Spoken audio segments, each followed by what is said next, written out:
Okay, what are the four desires that drive human behavior? Today is Thursday, February 11, 2021. And this week I introduced you to the subject of the desires that drive humans to act the way they do. You may have some problem with today's broadcast because the signal seems to be fading in and out. And so we're on for a minute and then we're off for a minute. So we'll see what happens. Anyway, these four desires were laid out by Nobel Prize winner Bertrand Russell in his acceptance speech when he received the Nobel Prize in 1950 for literature. So the desires he listed were acquisitiveness, rivalry, vanity, and the love of power. So yesterday, we discussed the desire for power. Today, we're going to deal with the desire of vanity. Vanity. Where are you? Oh, vanity. There you are. Okay. Vanity defined as the excessive pride in one's appearance, qualities, abilities, achievements, character or quality of being vain, vanity. Now, one of the problems with vain people on them, then they are devastated and they're pissed. And because if they're not praised, they feel like they're being attacked. And they might retaliate with a viciousness that far exceeds the perceived offense. So that's vanity, excessive pride, vainness, conceit. So while we would all like to be recognized for our talents and for our contributions to the world, the spiritual warrior learns that our value is not founded on the approval of other people. It is founded within ourselves. And when that foundation of self-worth is discovered within, it becomes as unshakable as a concrete beam. Now, the first step is understanding that you are an individualized expression of infinite intelligence and that you have a right to be here. I was watching an interview yesterday with Dr. May Jemison. Dr. May Jemison. Dr. Jemison is an engineer, a scientist, a medical doctor, a professor, and an astronaut. She was the first black woman to orbit the Earth as a NASA astronaut. She graduated high school at the age of 16 and was accepted at Stanford University. Now, Dr. Jemison said that during her interview, she said that when she was a student at Stanford University, the science and engineering professors mostly ignored her, probably because she was so young. After all, she was only 16. She was also black, and she was a female. So when they did call on her to answer questions, they often ridiculed her answer. She says, but when they would call on the males in the class who gave the same answers, they were praised for their brilliance. So it was kind of discouraging for her. She said that the attitudes of those professors were initially very damaging and discouraging to her until two things happened. First, the teachers she encountered, looks like we're off the air.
off the air.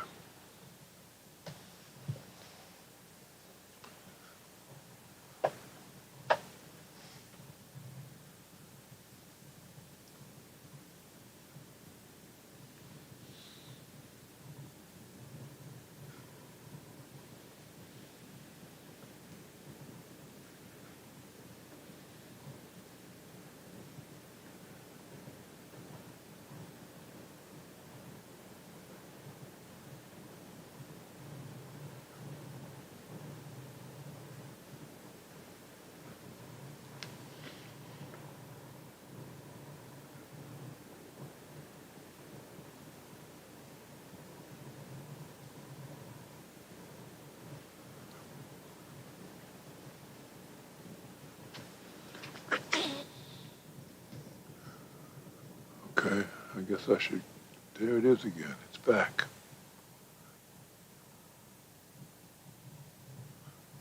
It's gone.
Okay, we're back on the air. We were off the air for a while. For a few minutes, it was dead space. Nothing was happening. So I was just talking about Dr. Jemison, Dr. May Jemison, who is an astronaut, a physician, an engineer, a professor, a scientist. She graduated from, she was the first black woman to, she was the first black woman to orbit the Earth as a NASA astronaut. And as I said, I was watching an interview with her yesterday, and what she was telling us was that at the age of 16, when she was accepted to Stanford, during her science and engineering classes, the professors usually ignored her. And they ignored her because, well, she was very young, plus she was a female and she was black. She said that when they did call on her to answer questions, they ridiculed her answers. But by the same token, when they would call on a male in the class who gave the same answer that she gave, then they were praised for their brilliance. So that was pretty discouraging for her and damaging. And the only thing that saved her was that she was also taking an African studies classes. And the teachers in African studies were impressed by her curiosity and by her intelligence, and so they encouraged her and gave her positive feedback. And as she thought more about it, she realized that she was okay, that it was the opinions of the professors in those classes that was not okay. So she decided that their opinions were of no value to her. It was only the knowledge they shared, as they were sharing with the other people in the class, that were a consequence. So she set up to absorb as much of that knowledge as possible and to prepare herself for the success that she believed was hers to claim. It was her internal love of self. It was her internal self-worth that sustained her. So even though she did not read the book, The Four Agreements,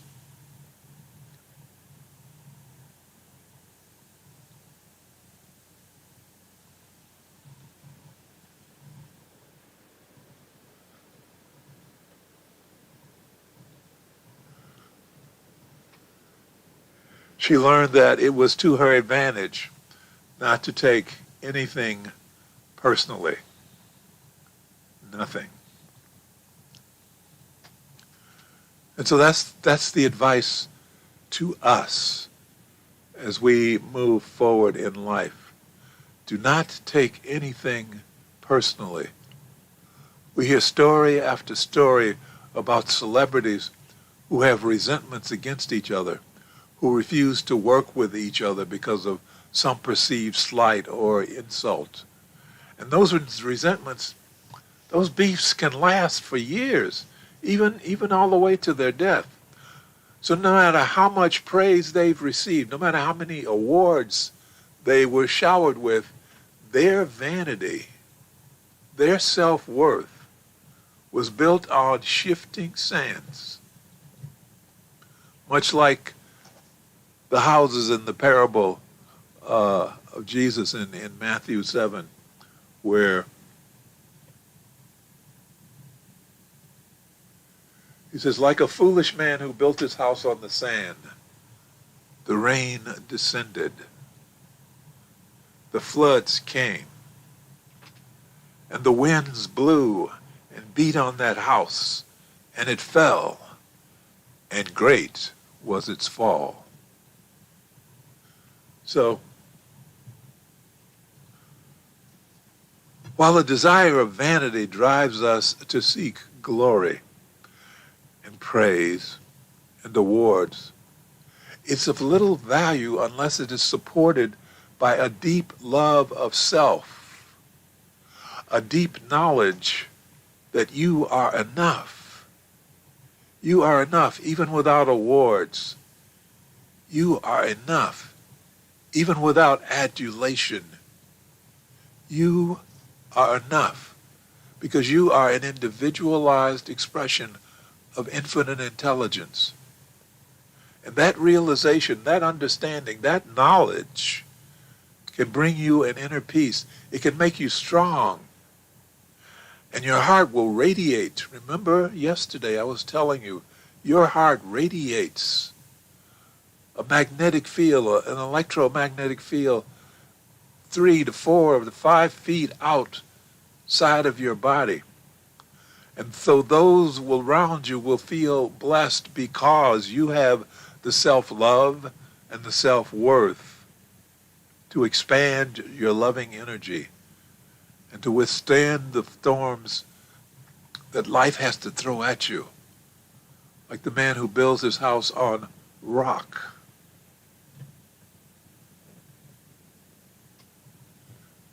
Again, we're back to Matthew. And Jesus says, I will liken him to a wise man who built his house on the rock, and the rain descended, and the floods came, and the winds blew and beat on the house, and it did not fall, for it was founded on the rock. Your inner knowledge of who and what you really are is your rock. That is your rock. Your inner peace, because of who and what you really are, is what makes you a rock. It is that inner truth that gives you self-assurance. Vanity and self-assurance are two different states of mind. Vanity is based on fear and the need for outside validation. Self-assurance is based on the rock-solid foundation of knowledge that you are an individualized expression of infinite intelligence. Remember that set of affirmations I gave you of peace and power when you were building your 4-point stance? Let's take a look at those again. I am an individualized expression of infinite intelligence. Infinite intelligence fills me and surrounds me, so my energy affects everything and everyone, everybody around me. As my peace grows stronger, all that is opposed to my peace will be changed or it will be removed from my experience. Embrace your own self-worth. It will sustain you through good times and bad times. Oh, it's okay to embrace vanity. Yes, the awards, the triumphs, the glory, the adulation. Yes, you can embrace those. You can accept those. You need not reject them. For they're delightful. They please you. They lift you up. But remember, they are only the icing on the cake. Do not get addicted to them because they pass quickly. They pass quickly and they can be taken away without warning. But the lack of those things that feed the hunger of vanity does not diminish you because they do not touch who and what you really are. They do not. Remember the words of Eleanor Roosevelt. No one can make you feel inferior without your consent. You are a child of God. You are an individualized expression of infinite intelligence. That is indisputable. That is unchangeable. That cannot be taken away from you. Let's close with prayer.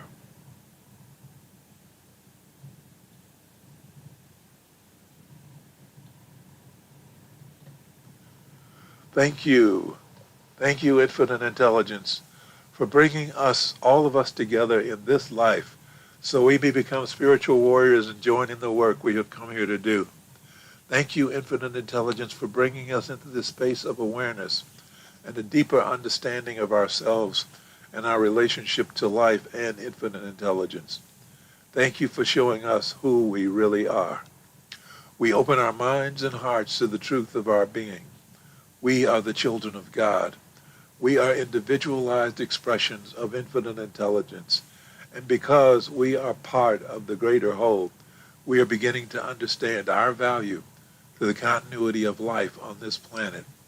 As we become channels of your power, infinite intelligence, we can feel your presence within ourselves and within our lives more and more. We know that as we feel your presence within our lives every day, we will rise because we are no longer cut off from you by being immersed in the darkness of fear, anger, and the pain of unforgiveness.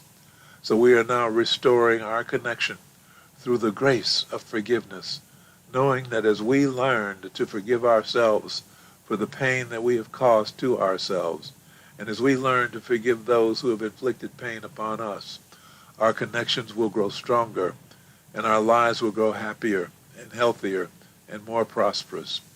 And for this we are truly grateful. As above, so below. As within, so without. And so it is. Amen. Well, thank you for watching. This one has been somewhat of an ordeal to get through. Technology has not been in our favor today, but hey, that happens sometimes. So I'm glad that you were able to stick around and finish this one out with me. Please click on the thumbs up button below, and if you haven't already done so, please choose to subscribe. As I've always repeated, I'd love to see your comments, questions, and thoughts. Some of you have been sending me in your comments and questions, and I really appreciate that. It gives me some pause for thought, gives me questions to answer, etc. So thank you for watching. This again is Thursday, February 11th, and so we'll be back again on Monday. In the meantime, I am Reverend Andrew Bozeman, and this has been On the Wings of Your Mind.